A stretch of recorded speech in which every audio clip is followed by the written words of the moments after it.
오늘은 민수기 9장 말씀을 통해서 우리가 하나님의 말씀을 함께 계속해서 나누도록 하겠습니다. 오늘 본문의 말씀은 두 번째 유월절에 대해서 설명하고 있습니다. 이스라엘 백성들에게는 3대 절기가 있죠. 첫 번째는 여러분 기억나십니까? 어떤 절기입니까? 유월절입니다. 유월절을 바꿔 말하면 어떤 절기라 하죠?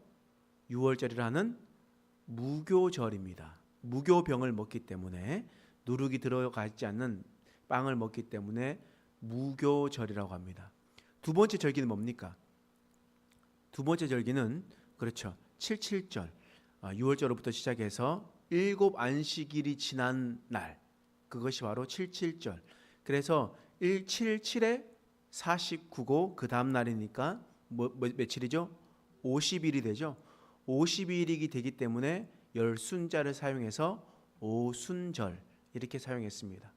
그리고 우리가 추수감사절을 지냈던 것과 같이 여름 과일을 추수하는 날이 있습니다. 그날을 뭐라고 부르냐면 그것을 저장한다고 해서 수장절이라고 부르고, 또 초막에서 산다고 해서 초막절 또는 장막절 이렇게 불렀습니다. 이렇게 이스라엘에는 3대 절기가 있었습니다. 근데 오늘 본문의 말씀은 유월절을 이야기를 하고 있습니다. 하나님께서 이제 출애굽 후에 1년이 지났습니다. 그리고 시내산에 머물고 있습니다. 하나님께서 무엇을 명령하시냐면 유월절을 명령하셨습니다. 그러면 유월절이 언제냐? 여러분 9장 4절에서 5절 말씀 읽어보겠습니다. 시작. 모세가 이스라엘 자손에게 명령하여 유월절을 지키라 하매 그들이 첫째 달 14째 날 해질 때에 시내 광야에서 유월절을 지켰으되 이스라엘 자손이 여호와께서 모세에게 명령하신 것을 다 따라 행하였더라. 자, 여러분 유월절이 며칠입니까? 1월 14일이죠. 따라합시다. 1월 14일. 네, 한번 입으로 한번 내뱉어 줘야지 그래도 약간 기억이 납니다. 114입니다. 궁금한 거 전화번호 있으면 궁금하면 124로 전화해야 되잖아요. 자, 114입니다.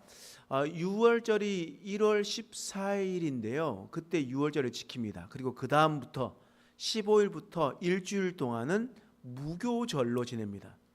그러니까 이 8일 동안을 다 같이 6월절이라고 부르기도 하고 무교절이라고 부르기도 하는데, 정확하게는 14일이 6월절이고 그리고 그 다음부터 절기가 무교병을 먹는 무교절이었습니다. 그런데 오늘 본문의 말씀에 보니까 너무나 유월절을 지키고 싶었는데 시체로 인해서 부정해진 사람이 있었습니다. 여러분, 시체로 인해서 부정하거나 전염병의 위험이 있는 사람은 어떻게 한다고 법에 기록되어 있습니까? 진영에서 머물러 있을 수 있습니까? 없습니다. 진영 밖으로 나가야만 합니다. 그러므로 이 시체로 인하여서 부정해진 사람은 유월절을 지킬 수가 없었습니다. 그들은 너무나 지키고 싶은데 어떻게 해야 될지를 모르는 상황이에요. 그랬었을 때 그 사람들이 모세에게 나와서 물어보는 겁니다. 어떻게 해야 할까요? 나는 이런 일이 있는데 어떻게 해야 될까요? 여러분들은 이런 난감한 상황이 펼쳐질 때 여러분들은 어떤 결정을 하겠습니까? 모세는요, 하나님과 깊은 사귐이 있었던 사람이었습니다. 자신에게 돌아오는 이 질문들에 대해서 어떻게 대답하냐? 8절 말씀 읽어보겠습니다. 읽겠습니다. 시작. 모세가 그들에게 이르되 기다리라. 여호와께서 너희에게 대하여 어떻게 명령하시는지를 내가 들으리라. 지금 모세는 자신의 힘과 능력으로, 자신의 지혜로 사람들을 대하지 않았습니다.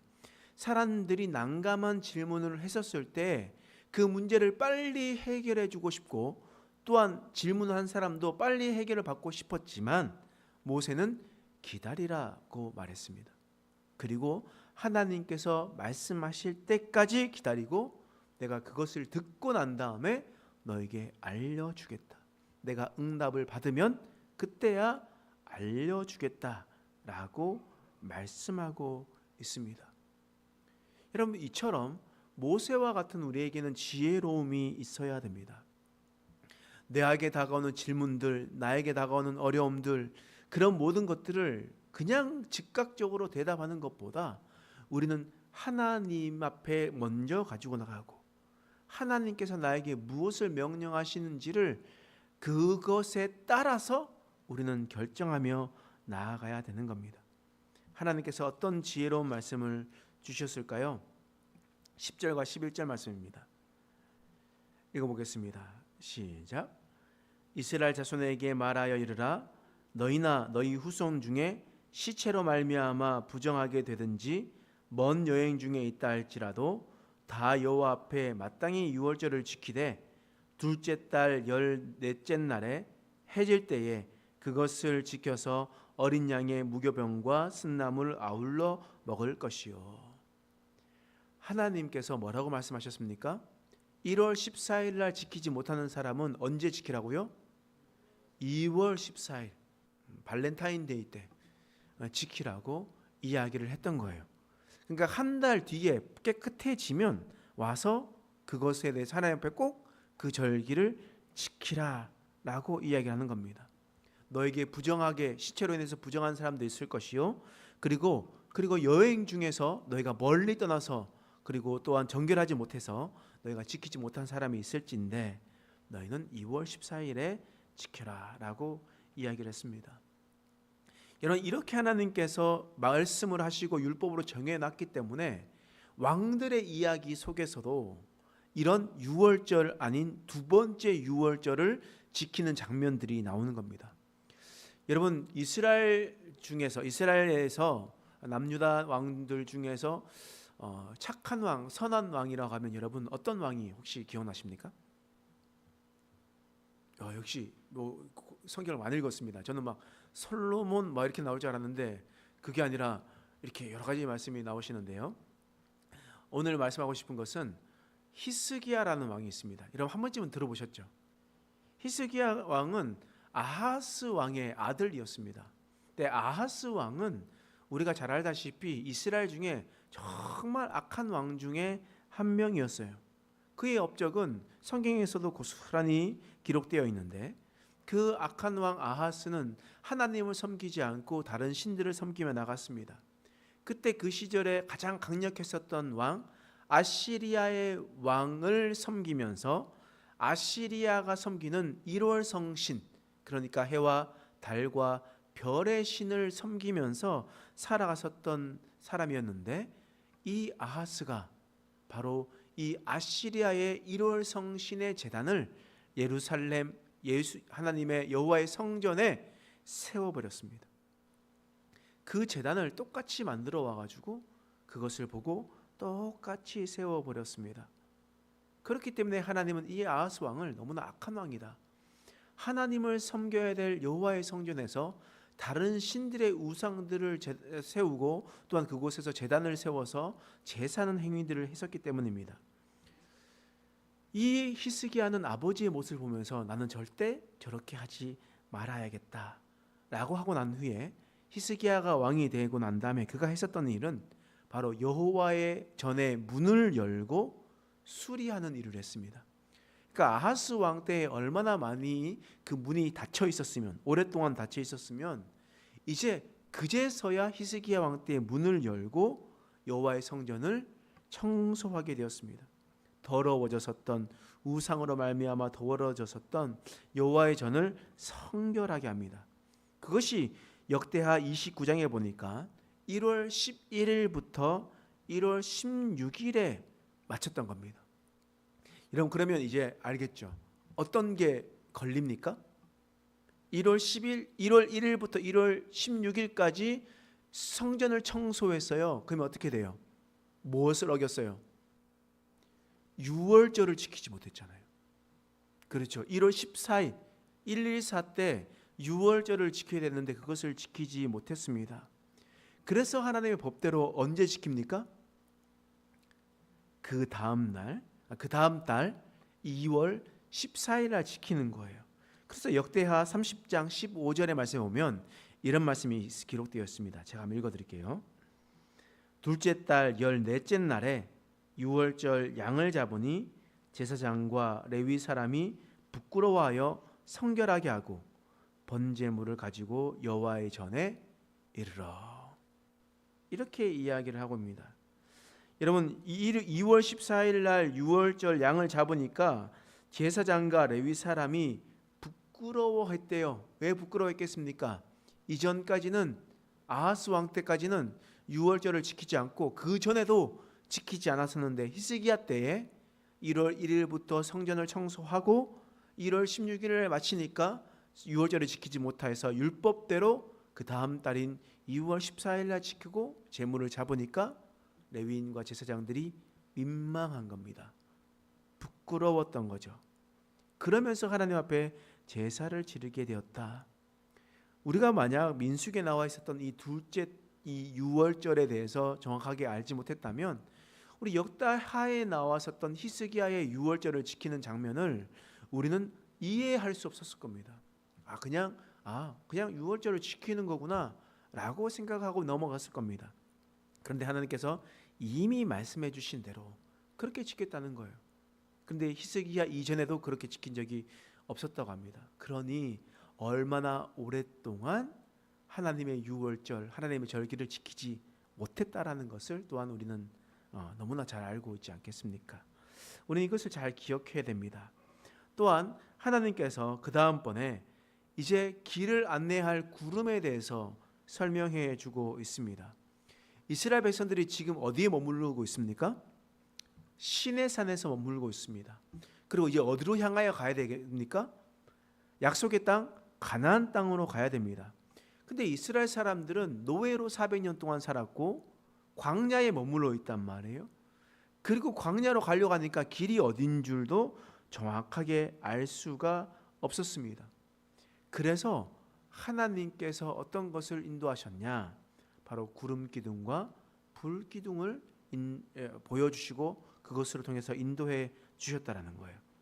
우리 15절, 17절 말씀 읽어보겠습니다. 시작. 성막에 세운 날에 구름이 성막 곧 증거의 성막에 덮었고 저녁이 되면 성막 위에 불 모양 같은 것이 나타나서 아침까지 이르렀으되 항상 그러하여 낮에는 구름이 그것을 덮었고 밤이면 불 모양이 있었는데 구름이 성막에서 떠오르는 때에는 이스라엘 자손이 곧 행진하였고 구름이 머무는 곳에 이스라엘 자손이 진을 쳤으니. 지금 하나님께서 이스라엘 백성들을 인도하기 위해서 구름 기둥과 불 기둥을 주셨습니다. 그런데 어떻게 인도하시냐? 22절 말씀에 보면요, 이렇게 기록되어 있어요. 이틀이든지 한 달이든지 1년이든지 성막 위에 머물러 있으면 그곳에서 머물러 있는 것이요, 그 구름이 떠오르면 이동하는 것이다. 무슨 말이겠습니까? 이스라엘 사람 마음대로 이스라엘 백성 원하는 대로 움직일 수 있습니까? 없습니까? 없어요. 광야길을 인도하고 또한 길이 없는 것을 인도할 때는 무조건 하나님의 명령에 따라서 움직여라. 하나님의 명령에 따라서 너희는 그 길을 가라. 무슨 말이겠습니까? 너희가 광야에서 살아남고 너희가 하나님의 인도하심을 받으려면 너희는 목자이신 하나님만 따라가라 라고 말씀하고 있습니다. 그래야 너희가 살아갈 수 있다는 거예요. 그래서 그것을 결론적으로 23절 말씀하시죠. 읽어보겠습니다. 시작. 곧 그들이 여호와의 명령을 따라 진을 치며 여호와의 명령을 따라 행진하고 또 모세를 통하여 이르신 여호와의 명령을 따라 여호와의 직임을 지켰더라. 23절에서 아주 요약을 잘해줬습니다. 이런 반복적으로 이야기한다는 것은 뭐라고 얘기했죠? 중요한 겁니다. 그럼 여기서 반복적으로 나오는 단어가 무엇입니까? 여호와의 명령을 따라. 여호와의 명령을 따라 진을 쳐야 되고 여호와의 명령을 따라 행진해야 되고 여호와의 명령에 따라 그 직임을 감당해야 된다. 너희가 걸어가는 것도 너희가 멈추는 것도 그리고 너희가 그곳에서 봉사하고 섬기는 것도 다 여호와의 명령에 따라 할 것이다. 자신의 소견에 옳은 대로 자신이 생각한 대로 세상의 방법대로 세상의 법대로 하는 것이 아니라 하나님의 명령에 따라, 하나님의 법에 따라 이 모든 것을 다 하고 너의 달려갈 길과 마치는 것과 봉사하는 것, 그것 다 하나님께서 원하시는 대로 하라라고 명령하셨습니다. 오늘 민수기 9장 말씀을 통해서 하나님은 두 번째 유월절을 설명해 주셨습니다. 유월절을 지킬 수 없는 자에게 그 다음 달에 꼭 유월절을 지킬 수 있도록 하셨습니다. 이것은 하나님의 배려요, 하나님의 사랑이었습니다. 또한 그것의 명령을 지키는 왕도 있었습니다. 또한 그들이 달려가고 멈춰서고 봉사하는 것도 다 여호와의 명령에 따라 하라고 명령하셨습니다. 오늘 우리가 주의 일을 섬기고 우리의 삶을 살아갈 때에 여호와의 명령을 따라서 행하고 모세처럼 막막한 일과 답을 알 수 없는 상황이 펼쳐질 때 달려가는 것을 멈추고 하나님께 나와서 먼저 기도하며 응답받으며 여호와의 명령에 따라 살아가는 저와 여러분 되시길 간절히 축원합니다. 기도하겠습니다. 하나님, 오늘 말씀을 통해서 주의 음성을 깨닫게 해주시니 감사합니다. 하나님, 우리가 달려갈 때에 우리가 멈춰설 때를 알아갈 수 있도록 도와주옵소서. 하나님의 뜻을 헤아리며 살아갈 수 있도록 도와주시고 내 힘과 내 능력에 따라 움직이는 것이 아니라 하나님께서 말씀하시는 대로 하나님 지키며 살아갈 수 있는 우리의 인생 되게 하여 주시옵소서. 하나님, 우리가 말씀을 가까이 하여 말씀을 통하여 우리에게 이미 말씀하셨던 말씀을 우리가 기억하며 또한 살아갈 수 있는 자가 되게 하여 주옵소서. 그래서 더 깊은 하나님의 뜻을 이해하게 하시고 하나님의 마음을 품게 하셔서 하나님의 명령에 따라 순종하며 걸어나가는 우리의 인생 되게 하여 주시옵소서. 감사드리며 예수님의 이름으로 간절히 기도드립니다. 아멘.